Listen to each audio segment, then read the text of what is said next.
Bom dia, segunda-feira, 23 de setembro, título da lição, Pedra Removida.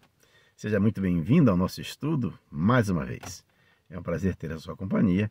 Eu quero pedir que você curta e compartilhe este conteúdo para que mais pessoas também sejam alcançadas por estas revelações. Questão de número 3. O que essas passagens têm em comum? Marcos capítulo 16, do 1 ao 8, e 1 Coríntios 15, do 1 ao 8.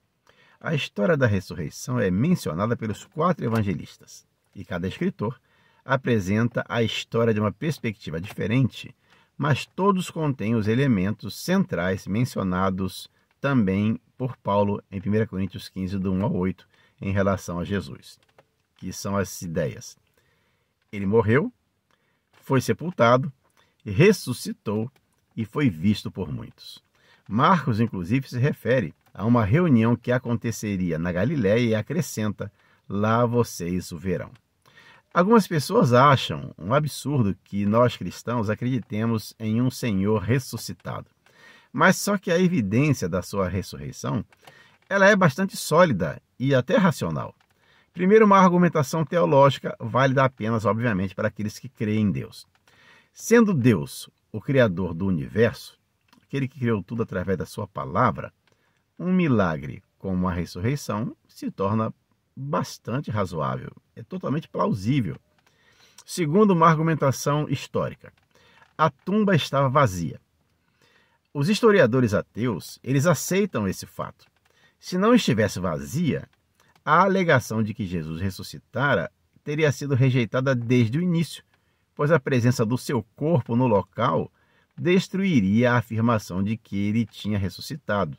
Os ateus não creem em Deus, os historiadores, mas eles admitem que a tumba estava vazia por uma questão de lógica. Não faria sentido os discípulos falarem que ele ressuscitou se o corpo estivesse lá.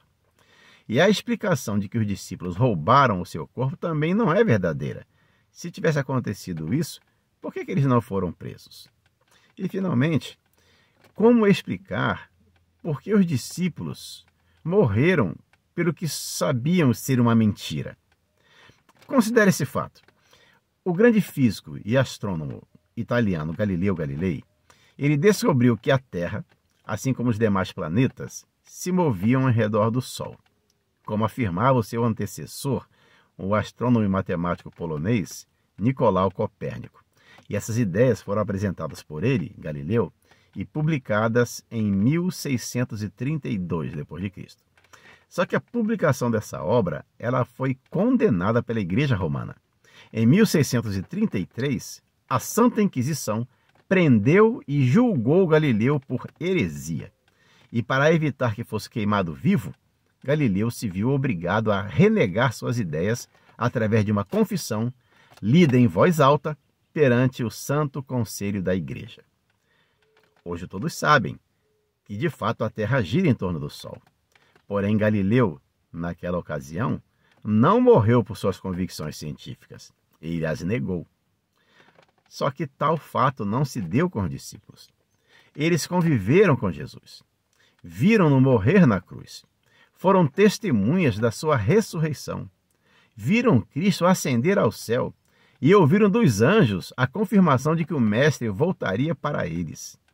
Eles então não podiam deixar de falar das coisas que viram e ouviram, Atos 4:20.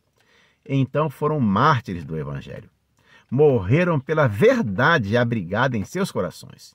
E o testemunho deles, de fato, é uma grande evidência inquestionável da ressurreição. Oremos.